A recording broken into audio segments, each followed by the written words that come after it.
The United Nations has found convincing information that sexual assaults took place during the October 7th Hamas attacks in the south of Israel.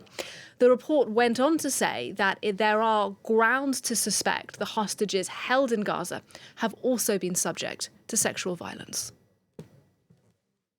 With regard to the hostages taken to Gaza, we found clear and convincing information that sexual violence, including rape, sexualized torture, cruel, inhuman, and degrading treatment has been committed against captives. And we also have reasonable grounds to believe that such violence may still be ongoing against those still held in captivity.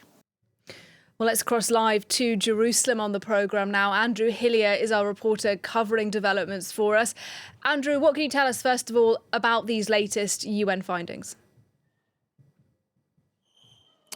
Yeah, it's a report that makes for very grim reading indeed. The report saying there are reasonable grounds to believe that rape, even gang rape, happened on October 7th when Hamas militants went on their rampage in southern Israel. Also saying there is clear and convincing evidence that hostages being held in the Gaza Strip may have been raped too. So the UN envoy on sexual violence in conflict saying her and her team spent 2.5 weeks in Israel speaking to experts, to witnesses and to survivors of those October 7th attacks to compile that report. She did say that she was unable to speak to any of the victims of sexual violence themselves because she was told that they were undergoing trauma treatment and were thus unable to speak. Now, in terms of reaction to that report, of course, here in Israel, widely welcomed by members of the public and politicians.